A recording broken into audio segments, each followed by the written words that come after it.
Jade et le royaume magique. Un invité sans gêne. La floraison des sakuras est l'une des périodes les plus importantes de l'année au Japon. Kimi, ma mère, suit chaque soir le bulletin télévisé consacré à ces cerisiers et à leurs magnifiques fleurs blanches qui se dispersent une semaine seulement après leur apparition. Le printemps approche aussi. Une autre bonne nouvelle.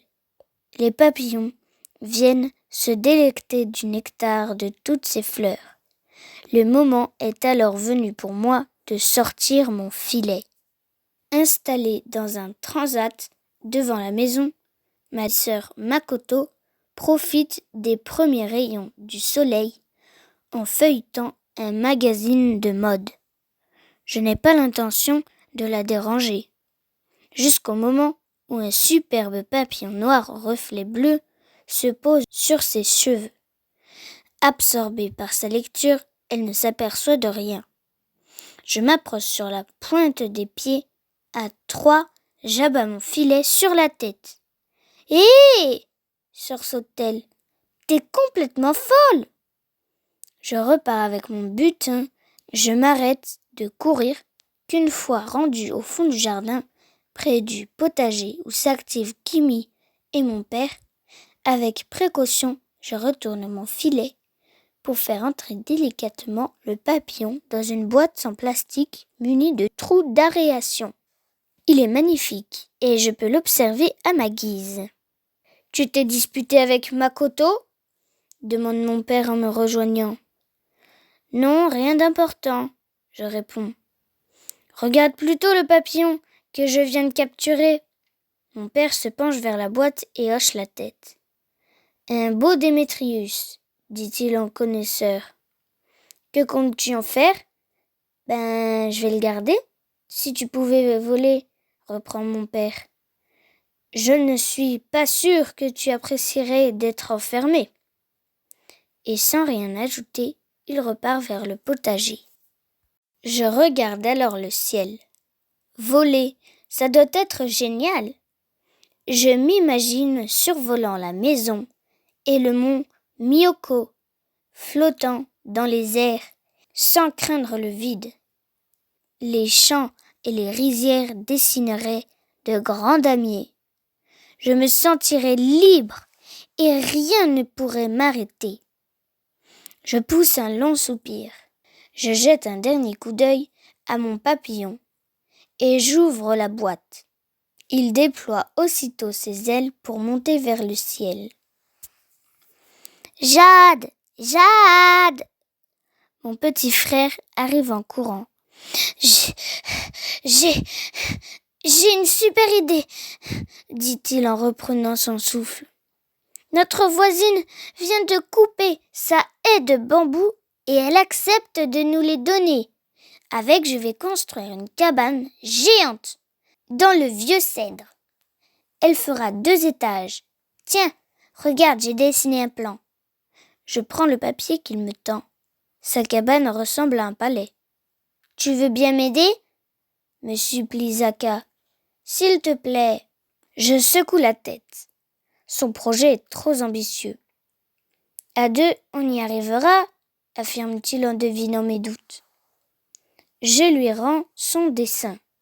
« Je suis désolée, Zaka.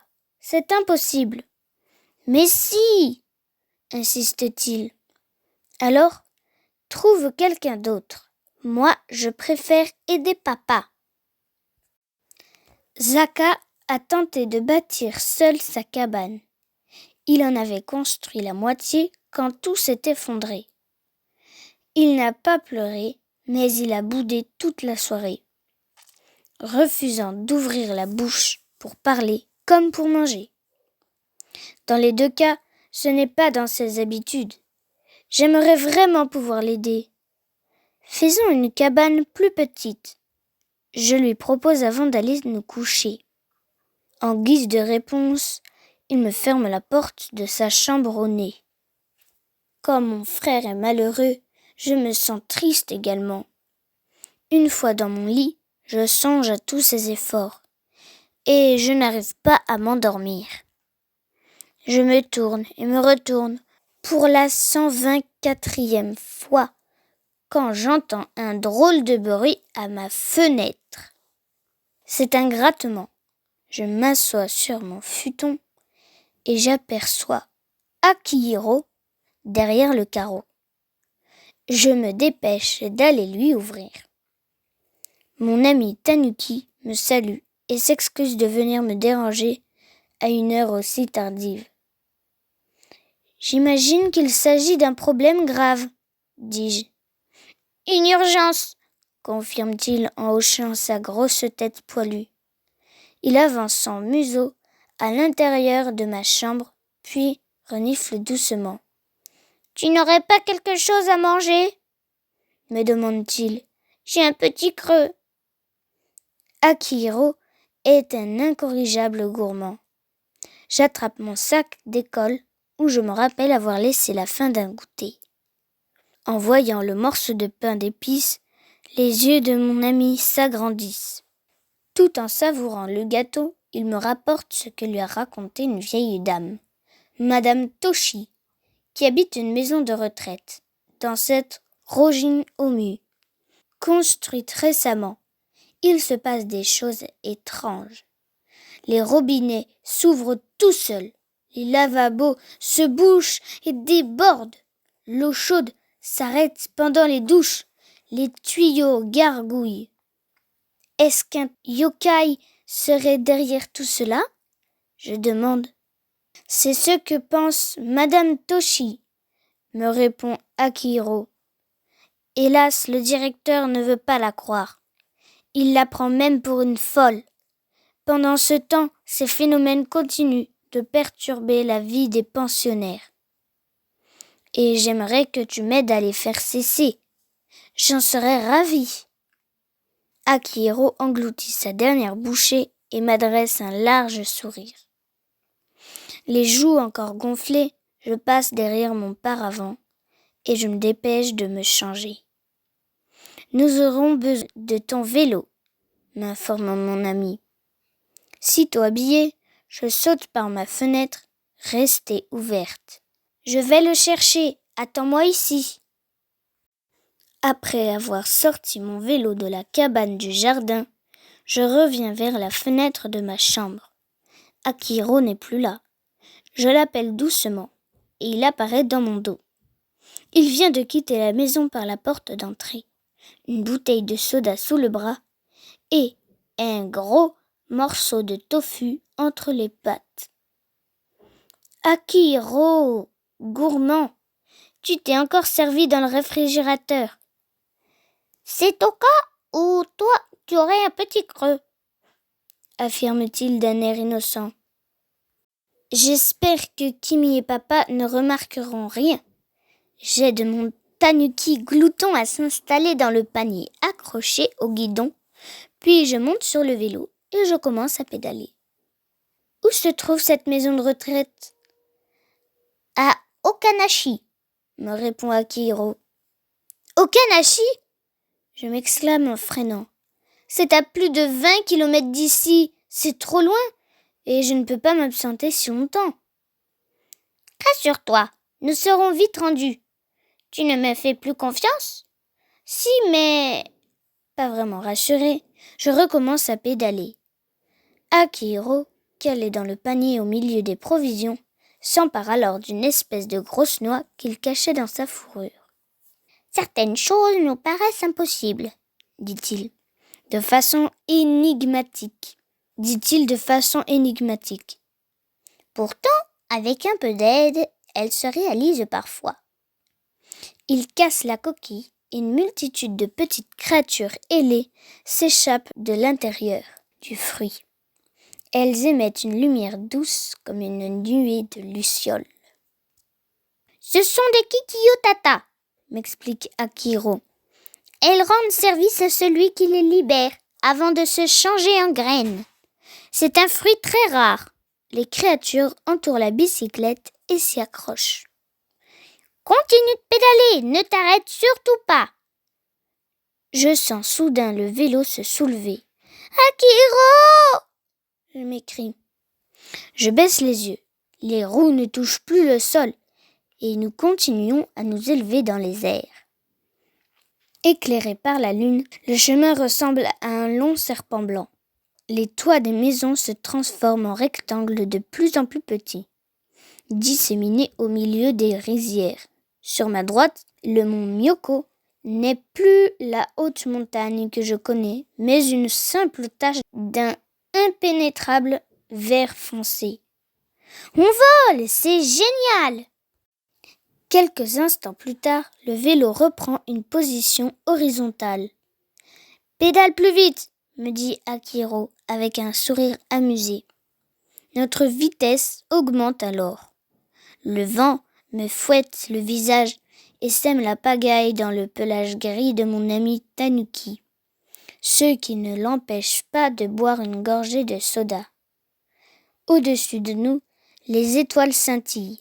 La nuit est fraîche et magique, et j'ai l'impression de rouler sur un chemin invisible. Je me sens prête à faire le tour de la terre. Mais Akihiro tend la patte vers un halo de lumière qui apparaît devant nous. « Okanashi !» indique-t-il de la patte. « Ne lâche pas le guidon et prépare-toi à atterrir !» Nous retrouvons la terre ferme au milieu du parc de la maison de retraite. Mes mains restent crispées sur le guidon. Mon cœur bat à 1000 à l'heure. « Freine !» panique le tanuki. Le pneu arrière crie sur les graviers de l'allée. Et je m'arrête tant bien que mal sur une pelouse à quelques centimètres seulement d'un tronc énorme. Akihiro m'explique. C'est un suji. Il mesure plus de 60 mètres de haut et il est très solide. Ouf! Je remercie le ciel de ne pas l'avoir percuté. Les Kikiotatas cessent d'émettre leur lumière, mais restent accrochés à mon vélo, que je cache derrière le tronc monumental de l'arbre. La chambre de Madame Toshi est juste en face, au rez-de-chaussée, m'indique Akihiro. Tu dois terminer cette mission avant que les Kikiotatas se transforment en graines. Sinon, nous devrons rentrer par la route. Tu ne m'accompagnes pas ? Ce voyage m'a épuisée. Je préfère garder le vélo et me reposer un peu.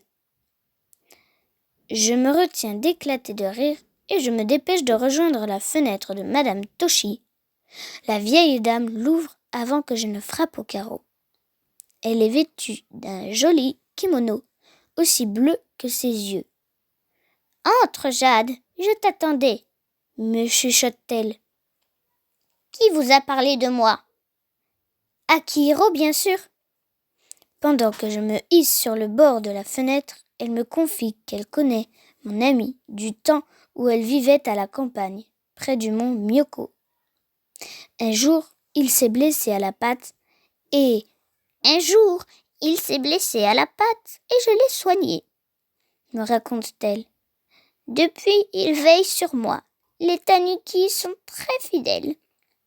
Je suis d'accord avec vous, dis-je en la saluant.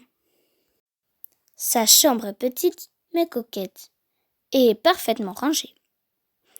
Plusieurs photos de sa famille et de sa maison y sont accrochées. Pourquoi avez-vous déménagé, Madame Toshi ? Avec mon grand âge, cela devenait difficile de vivre seule. Et l'appartement de ma fille à Tokyo est minuscule. Elle ne pouvait pas m'y accueillir.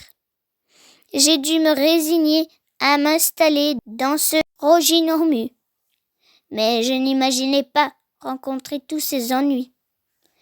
La vieille dame me confirme qu'un cocaille s'amuse à tourmenter les pensionnaires. Je ne peux même plus utiliser ma salle de bain, se plaint-elle. Son histoire m'intrigue, mais j'avoue avoir du mal à la croire. Je décide de constater les faits par moi-même. J'ouvre le robinet. Il émet un drôle de gargouillis sans que la moindre goutte en sorte.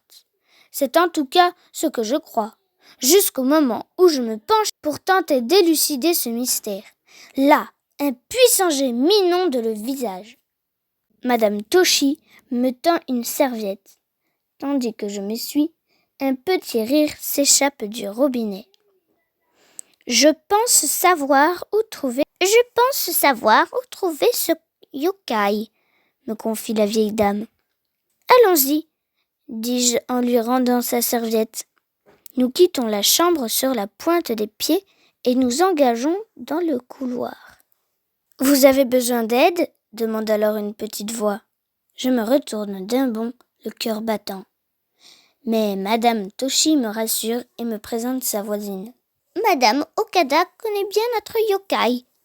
À cause de lui, mes toilettes ont débordé 2 fois, confirme la pauvre vieille dame, Madame Okada. Avec Jade, on va s'occuper de lui, promet Madame Toshi. C'est une bonne nouvelle, se réjouit sa voisine. Soyez prudente, les visites sont interdites à cette heure. L'infirmière veille. En longeant les murs, Madame Toshi et moi traversons les couloirs à peine éclairés pour nous rendre au bain thermal. Nous entrons dans la grande salle carrelée où les résidents prennent chaque soir un bain très chaud dans l'océan. C'est son endroit préféré, chuchote la vieille dame. Il vient s'y reposer. Sans allumer la lumière, nous nous asseyons en tailleur près de la porte et nous attendons en silence, bercés par le clapotis d'une fontaine qui alimente en permanence l'océan. Au bout de quelques minutes seulement, le bruit de l'eau s'arrête. « Il est là !» murmure Madame Toshi. Elle tend la main et appuie d'un coup sec sur l'interrupteur à côté d'elle.